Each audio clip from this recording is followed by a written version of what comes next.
Actually, Michelle, there's someone who is hiding in the fridge. Immigration officials are trying to check if there are people that are hiding inside the fridge. We'll see if we'll be able to get, a sense or a response from Mug and Bean management, shortly after this.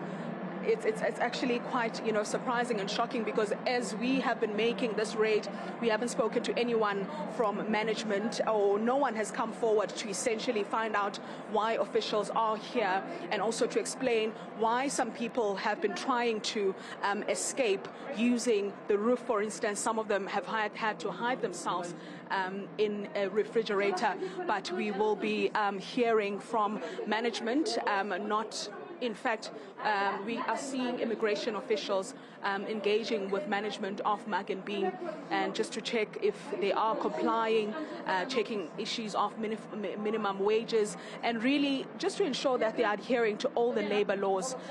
But as it stands, business is on a standstill. It looks like if they are not complying, then the restaurant might possibly be shut down. Yeah, absolutely. And Zola, this is obviously not the first restaurant that this raid has been conducted at Menlyn in Pretoria. All the employees, they ran away. The ceiling, currently when we are speaking, it's off, I don't know, it's broken. And the other thing is that they just switch off the lights. We cannot even be able to see what is happening inside. Well, what do you think is the reason? Because we understand that you've conducted these raids before and you've made a few discoveries.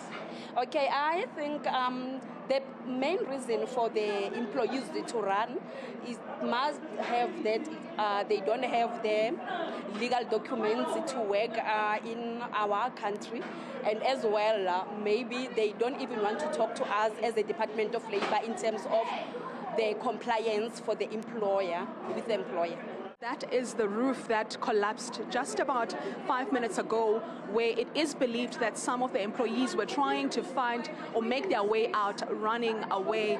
And you have heard the health inspector mentioning that if they do not switch on the lights, then they will have to shut down the restaurant. They will not allow them to operate under these circumstances, because food must, down their tools at this point, because the place is dark.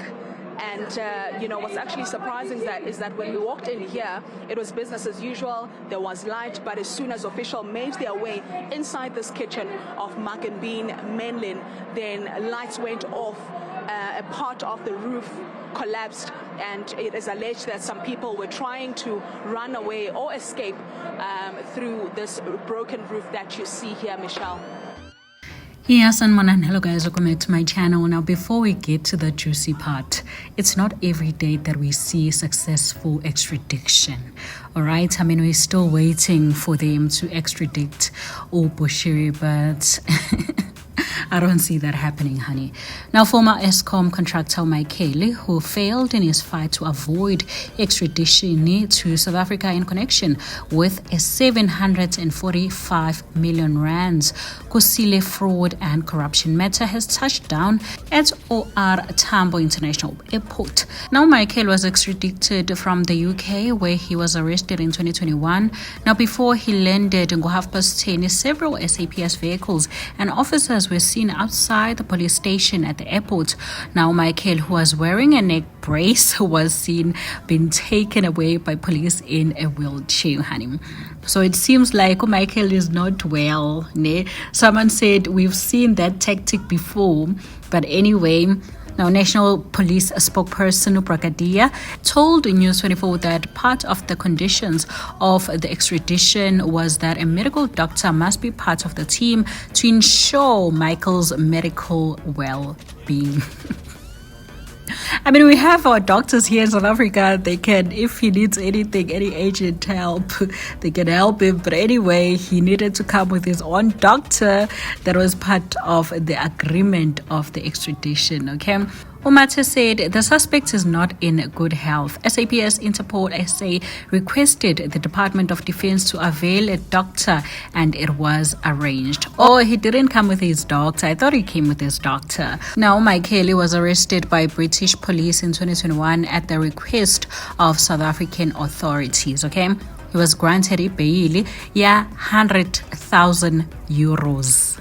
Okay, about 1.7 million rands, and was asked to submit an additional 4.3 million rands. I mean, this is someone who had an entire 700 plus million rands, so this was nothing to him, surely.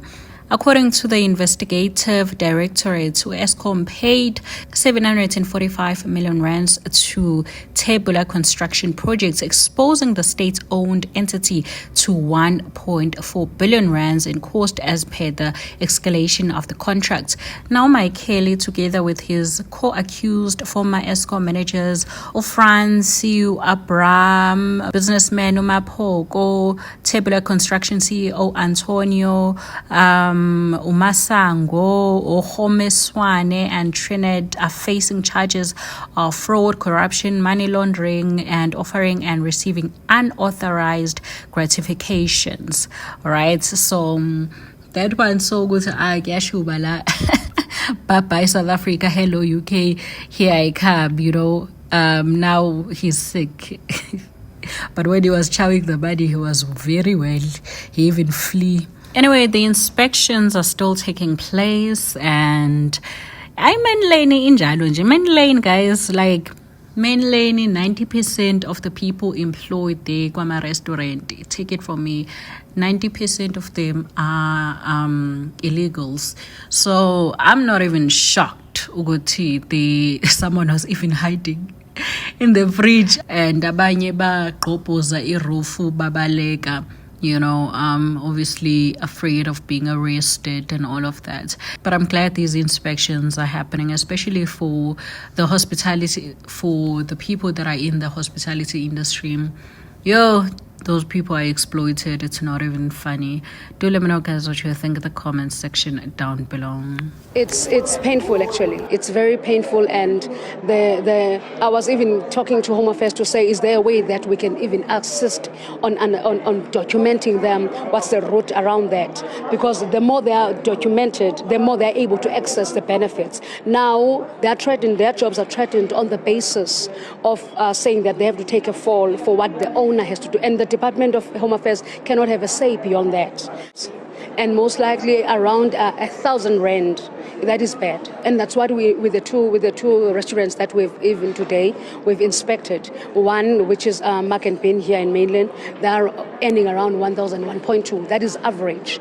And then also Bao Bao, the same thing. They depend on tips, and there's no compliance to national minimum wage, and that is because of the environment that they're working on, and that there's nothing that speaks to their rights, and also to what we are able to do as a Department of Labor.